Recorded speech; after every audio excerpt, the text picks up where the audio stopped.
Kasi ang ERC, naglunsad po sila ng investigasyon doon sa tinatawag na Solar ng Bayan. Program. O yung Hindi project na program, yun. company ito. Oo. Pero Company na yung tinatag ni Batangas 1st Oo. District Representative Leandro Leviste. At bakit sila nagkaroon ng investigasyon at sinasabi may mga violations? Ano-ano ba itong mga violations na ito? Alamin nga natin Tsaka- sa mismong chairman ng ERC na nag-utos po ng nasabing investigasyon. Yan. Si Attorney Francis Attorney Juan, nasa linya po natin, chairperson ng ERC. Magandang umaga po, Attorney. Good morning, attorney. Magandang umaga, Weng at Sir Joel. Opo. Weng din po, ang double kasama weng ko muna ngayon. Oo. Attorney, Ay, oo, Weng. Opo, Oo. Weng talaga. Pakikwento sa amin, bakit kayo nag-utos ng investigasyon dito sa Solar ng Bayan Company ni Congressman Leviste? Ano pong dahilan? Nung nagkakaroon kasi ng pag-uusap tungkol dyan sa solar para sa bayan ni Congressman Leviste, at yun nga daw na kanyang pagbenta nito ng proyekto sa ibang grupo. So pinatingnan ko din yung aming records kung ano ba talaga ang nangyari para nang sa ganon ay alam din namin kung meron talagang naging paglabag. At doon nga na nakita ko doon sa base sa records namin na noong 2022 meron na palang mga sumbong or complaint na natanggap ang aming opisina na kung saan nagrereklamo yung ilang mga konsumidores dyan sa Paluan, Occidental Mindoro, kung bakit ang taas daw ng singil ng kuryente nila at ang nagpo-provide sa kanila ng serbisyo ng kuryente ay yung solar para sa bayan nga. At ito ay walang records sa amin na sila ay nag-apply ng approval para sa taripang sinisingil nila. Kaya at may narapat ng komisyon ngayon, nung nakaraang commission meeting namin, na magpalabas ng show cause order din para makapagpaliwanag din naman yung solar para sa bayan. Kung talagang operate sila nang hindi humingi ng pahintulot mula sa ERC. Dahil ito ay paglabag sa aming mga panuntunan at paglabag din doon sa provision ng franchise law ng solar para sa bayan. Attorney, gusto ko intindihin, yung sabi nyo, may reklamo galing doon sa Paluan Occidental. Oo, Ano yung ibig sabihin itong solar para sa bayan, itong korporasyon na ito, sila ba ay distributor ng Or solar power, or producer generator ng kuryente? Sila ay both generator at saka distributor Oo. kasi ang kanilang operasyon ay kahalintulad doon sa operasyon ng tinatawag natin na microgrid service provider or qualified third party. Opo. So sila ay nagsiservisyo sa pamamagitan ng pag-generate ng kuryente at paghahatid na rin ng kuryenteng yan. Ito po isalig doon sa kanilang franchise na binigay ng Kongreso.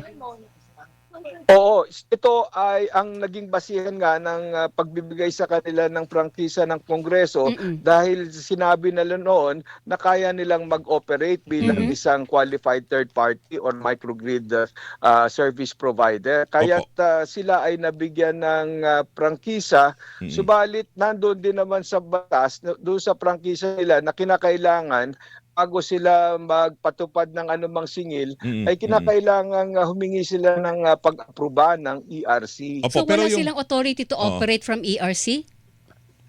maningil. Oo, wala. Pinacheck ko yung records namin, wala silang man lang final noong matapos na sila ay na-issuehan ng prangkisa. Pero Malinaw po sa kanila yung attorney na kahit may franchise ka na, para fully operate ka bilang generator at distributor ng kuryente, kailangan may otorisasyon galing sa ERC. Oo, lahat kasi ng mga dapat na isingit sa ating mga konsumidores, dapat ay mayroong approval ng ERC. So kahit sila ay na-issuean ng franchise, tulad ng Meralco, merong na-issue sa kanilang prangkisa, pero sila ay pumupunta sa amin upang mag-file kung ano yung dapat nilang isingil bilang distribution charge. Oo. Dito sa solar para sa bayan, wala hindi kami pinansin.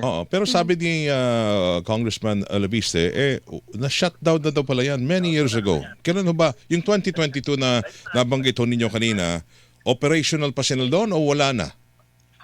Patay doon sa records na napatingnan ko, mayroon silang operasyon nung mga panahon na yun. Meron ngang mga nakita ko na naisumite nung mga nagsipagsumbong na mga sample na mga bills nila Until doon when? sa siningil sa kanila ng Solar para sa Bayan. At itong mga siningil sa kanila na to, walang pag-aproba dito ang komisyon. Pero hanggang Hanggang kailan kailan? po yung Oo. naniningil ang solar power? Yun din ang aalamin natin kung Mm. totoo nga na sila ay hindi na nag-ooperate ngayon. Mm. Pero maski hindi na sila nag-ooperate ngayon, nagawa na nangyari na yung violation kung meron man. Kaya dapat ay tingnan kung una, nagkaroon ba talaga ng violation, ano ito, at kung ano yung karampatang parusa dapat na maimplementa. Kasi ayaw naman natin na yung ibang mga entities ay magsigaya na hindi na rin sila pupunta sa ERC dahil kung ito ay palalampasin ng ERC, maaaring mag-set ito ng hindi magandang precedent. Opo. At saka attorney, kung nasa batas naman yun, kailangan Baka- talagang sundin. Walang choice yun.